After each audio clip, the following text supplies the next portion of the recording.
Welcome back to the Siris King show. I hope everyone's well. This episode is going to be a little different.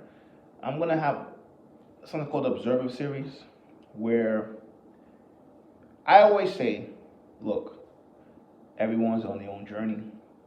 And I feel that when we're on our own journey, at times we can learn from other people's perspective if it's unique. The problem with most people is they don't really have unique perspectives, right? So I'm coming from the perspective of somebody observing and doing the inner work, observing reality, right? It doesn't matter what subject. This is why you see me do subjects, especially if you look at my YouTube shorts, a lot of non-spiritual information. I just observe.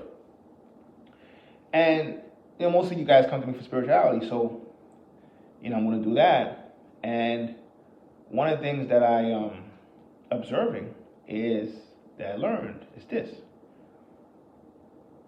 You have the concept of, it's going to be kind of interesting to kind of break down, right? How would I observe this? How would I describe this concept? So, let's look at the Hebrew Israelites, right? So they're going to be the first group I observe, right? Hebrew Israelites, now, I could be, there's different Israelite groups now. They've kind of upgraded themselves. So if they changed it, they modified it to some extent. But to my knowledge, Hebrew Israelites are black Hebrews who,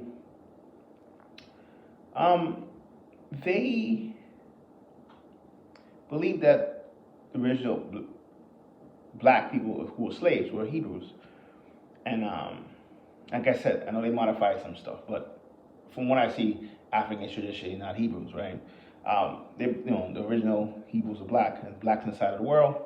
The 12 tribes, usually made up of where the slaves went.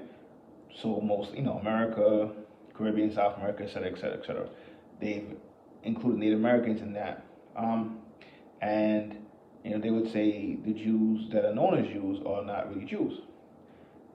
Now, I'm not going to sit there and argue with them with that, right? I like to give, because I do have a good amount of people who follow me who are Israelites. And for me, Judaism and Kabbalah is probably it's a crucial part of my work. So it would always, I always have opinions about that. What I would say is this. There was lost tribes of Israel. Forget about even using the Bible because when we say that they're, the Hebrews are blacks from this side of the world, right? From the Americas. The thing with that is this: they're lost tribes, right? And the lost tribes went everywhere. So, there was 12 tribes. 10 fought 2. The 2 won, right? I think it's Benjamin and Judah won. The other 10 got scattered. A lot of the other 10 got scattered. So, amongst Israelites that I know of, they say your father has to be Israelite for you to be Israelite. In regular Jewish law, it wasn't even, like, the Ashkenazi Jews changed it to say your mother has to be, the lineage is passed through the mother. Originally, the lineage was passed through what was called oral tradition. So when you see books like the Mishnah, it's like an attempt to write down some oral tradition, right? So, the Hebrew text of Mishnah, So, what is oral tradition? Well, the Torah came with Moses. We say Abraham is the father, right? And we have stories of Adam and people, Noah and stuff like that, who came way before Abraham. So, Adam, Noah, all them guys had a tradition. So the oral tradition, even Abraham had a tradition. So the oral tradition was what we were following before the Torah. That's what that meant. And I say we because, a large part of my work is based on that, the concept. And so a Jew, or Hebrew, rather, was somebody who had access to that, right? And somebody who had access to that, you couldn't really deny that, per se, right? So, if it doesn't matter what part of the world, so when the 10 groups scattered, they went all over the world. I would say this though, there's 10 of them. I would say at least half of them went to Africa. So I would say a good half of them are, without question. But they mixed in. So when the Ashkenazi Jews came in, what did they say? They mixed it and changed it. They changed it and said, no longer oral tradition, the mother, right? So they did that because most people left for guys. And when they left, they went to other places and mixed in. So like that's why you have the Limba people in South Africa who, when they do paternal tests, you do see Jewish blood, but it's not paternal. DNA tests, they do get Jewish blood, but it's paternally. Because, and they're in South Africa. They're one of the most important African tribes of Jews. And because the guys are the ones who went. So when the 10 tribes left, they mixed with other information. So even, and I know a lot of my Ifa people wouldn't like it, they've inspired a lot of people. I'm not going to say they created Ifa. I'm not going to say Ifa didn't have their own tradition. What I would say is, some of them went to Nigeria, right? Obviously, there's some Igbo traditions that talk about them being Hebrews. So they mixed in with the women from other groups. So you kind of created hybrid. So for a person like myself, who in some ways would look at myself, in some extent, I don't agree with, like I said, this is an observer. So if you ask me, would I have a lineage that's tied into that? I would say, yeah, no question. But I'm not one of those people who say that it's not a really DNA. It's a DNA thing, but it's not. Right? I come from old school that if you had that tradition, so meaning if you just have the Torah, right?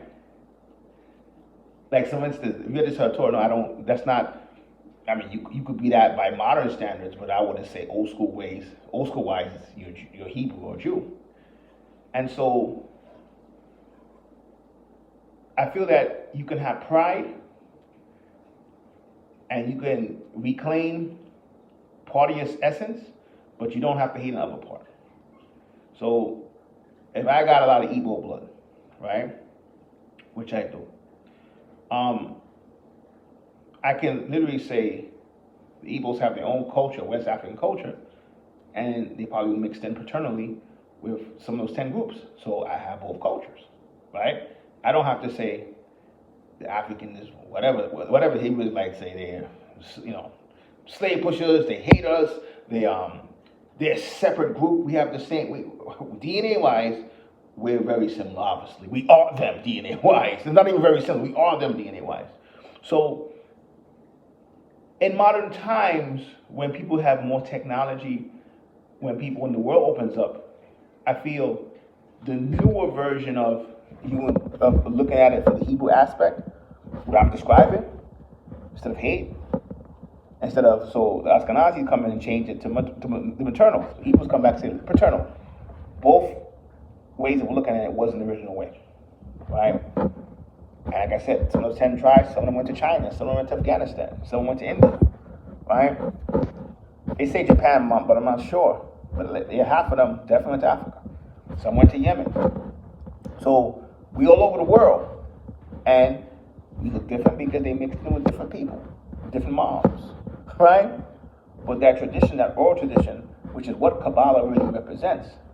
The Sephardic Jews, I think, in Spain in the 12th century, produced Kabbalah to the world.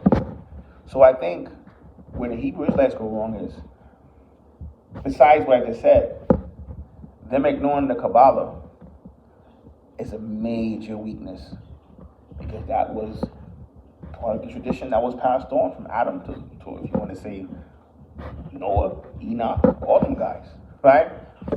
Existed before the Torah. It was written down in Zohar, some of it in 12th century in Spain, blessing the world with it. But it's a different way, an enhanced way of looking at the books.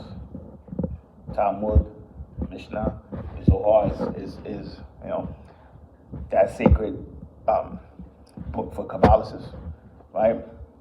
If we're going to do Judaism, if we're going to do this Hebrew stuff, we're going to do it right. We're just not going to say the Old Testament. We just say the Old Testament, that feels like a Christian. That feels like somebody who's raised as a Christian and didn't really study the law. If you're going to spit that racist shit, get it right. Right? That sounds like a Christian. Because the Hebrews, we had oral tradition just like every other lunar pagan culture did. The difference between us and everybody else, we got it right, and we connected to it to the solar tradition, which is what Gnosis is supposed to be. But when we say we get it right, we don't forget our lunar heritage. And because now we all got different mothers all over the world, we got different cultures under one banner. That's the way it's supposed to be.